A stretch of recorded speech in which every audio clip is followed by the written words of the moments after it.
Kaze neza kuri 6+250. Ibiganiro byacu byibanda kuri crypto mu buzima busanzwe bwa buri munsi. Nkuko ubibona aha ngaha turi kuri YouTube channel yacu, akaba ari nayo yanyu 6+250.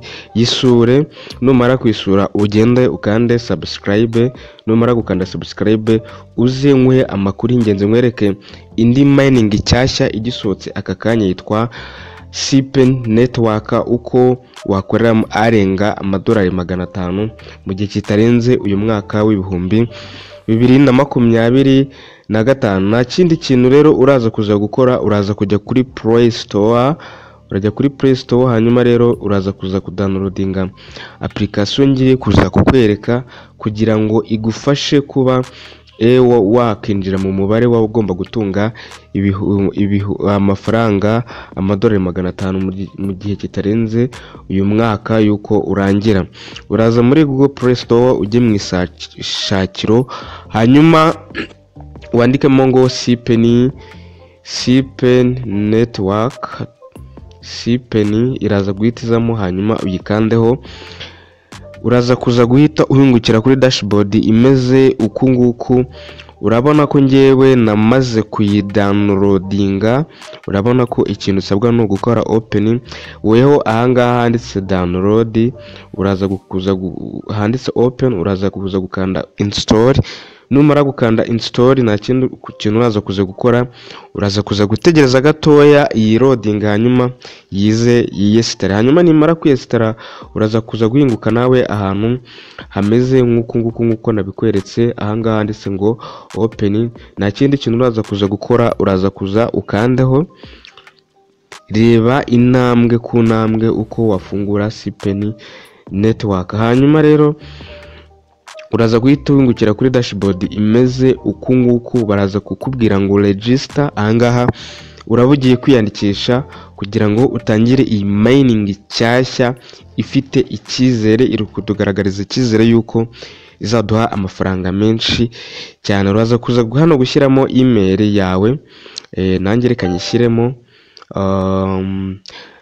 kakiremo wenda for example Duvuyanga info, I think no 6+250 chiri hano hasi.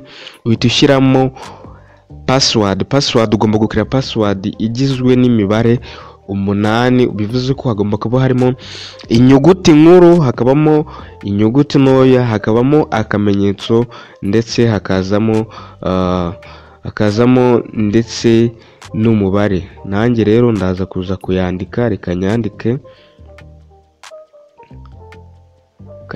nizere ko wakanze subscribe. Hano hasi uraza kuza uhite ukanda, uraza kuza wongere ushyiremo ya password nanone ya reba neza. Hanyuma hano hasi baraza guhita bakubaza invitation code. Hanyuma rero invitation code link iri muri description y'iyi video. Bari kumbwira ngo password ntago zihura, reka nze ndebe ahantu naba nabyiciye. Ya nahangaha ya invitation code iri muri description y'iyi video. Hanyuma rero iyo ukimara kwiyandikisha, ukimara gukanda kuri sign up, baraza kuhita bakubwira ngo success have been sent to your email. Please verify your email address to login. Please check spam folder if you don't see the email in your inbox.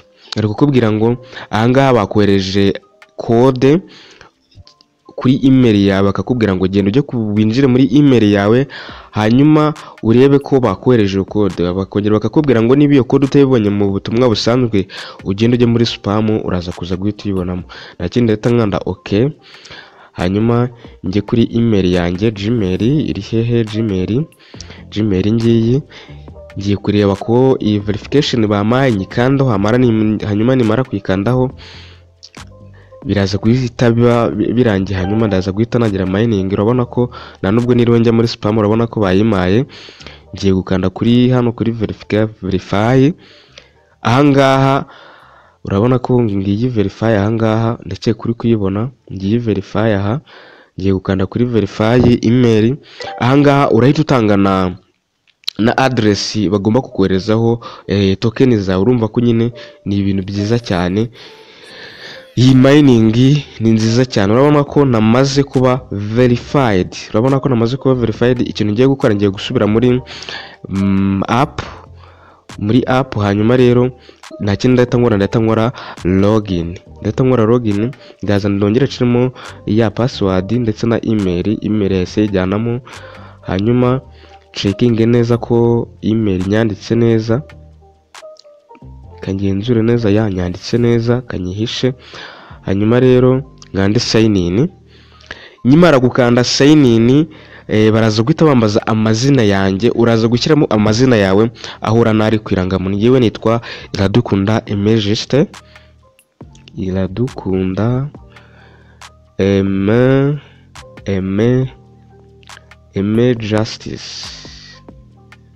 Justice. Nawe urashyiramo amazina yawe nk'uko ari kwirangamuntu. Hano hasi uhita ushyiramo username. Reka nishyiremo Aime 250, burangiye nikunda 250 sinzi impamvu.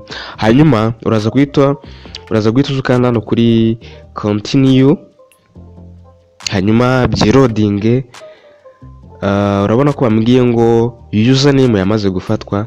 Reka nze ndenzeho wenda andi mazero 2, hanyuma nkande continue, ntegereze ndebe.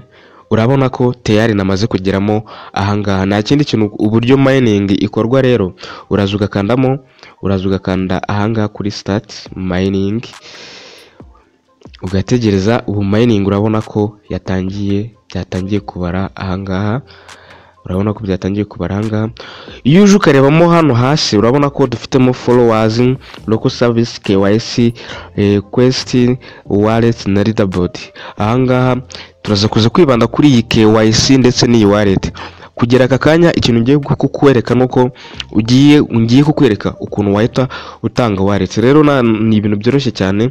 Uhita uzanga muri OKX exchanger cyangwa se ukajya muri wallet iyo ari yo yose, hanyuma ukazana address ya BNB Smart Chain cyangwa se Peb28. Wayikora muri Trust Wallet, wayikora muri MetaMask, wayikora muri Binance, naho wayibonamo Binance Wallet, wayikora muri OKX Exchanger. Ahantu hari hose harimo BNB Smart Chain wagenda ukayizana, hanyuma rero ukaza ukayishyiramo. Ko mbona internet yanjye irimo inenguha cyane, ariko ndabona yaje. Ihanganeho gatoya, internet ibanze ize neza cyane, kuko telefone ndabona inetreje. Ndabona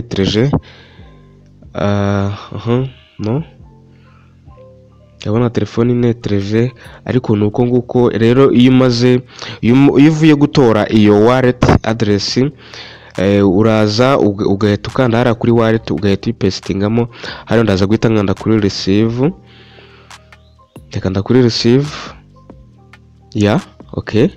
Ndakanda kuri receive, transform. Let's try now.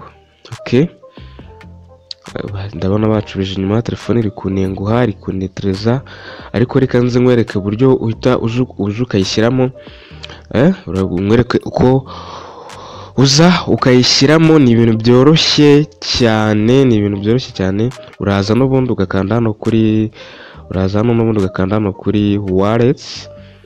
Wamara gukanda hano kuri wallets, urabona ko bahita bakubwira ngo injizamo wallet address. Hanyuma rero uraza ugakandamo gutya, ugahita ukanda kuri paste. Wamara gukanda kuri paste, ugahita ukanda hano kuri save, bikaba birarangiye. Rero igihe cyo gutohereza token, urabona ko hano hari balance, hano hari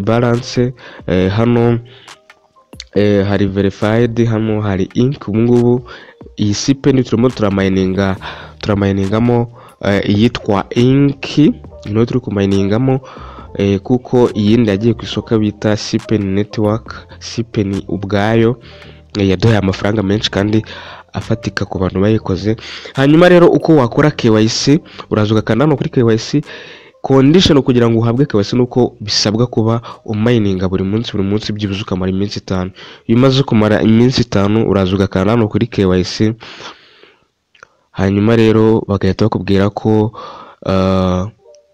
KYC wayihawe. Ni ibintu biba byoroshye no gushyiramo isura yawe selfie bikaberarangiye nk'uko uri kubibona, nk'uko nari bimaze kubikubwira. uri kubona yuko hano harimo ngo KYC mandatory process for token distribution, please complete the KYC process to receive your token. hanyuma rero aka kanyuma ahangaha rero niho ruzingiye. hanyuma ahangaha dore ahangaha urabona ko bari kukubwira ngo to begin the KYC process you need to have a streak of at least 5 days of mining. nk'uko nari nabikubwiye, kugira ngo uhabwe KYC bisaba kuba umininga iminsi 5. hanyuma rero umunsi wa 6 waza ugakora KYC, ubundi ukajya mu mubare w'abantu bazarya kuri aya mafaranga mu gihe kigiye kuza kiri imbere. ahangaha urabona ko ni ibintu byoroshye cyane, urabona ko iyi mining ni nziza cyane. rero wayitangira aka kanya, link iri muri description y'iyi video. ndagushimiye kuba ukigeze aka kanya ukinkurikiye, ibuka gukanda like ukanda na subscribe kugira ngo tujye tubana mu biganiro byinshi bigiye bitandukanye byibanda kuri mining, byibanda kuri cryptocurrency muri rusange. mugire ibihe byiza.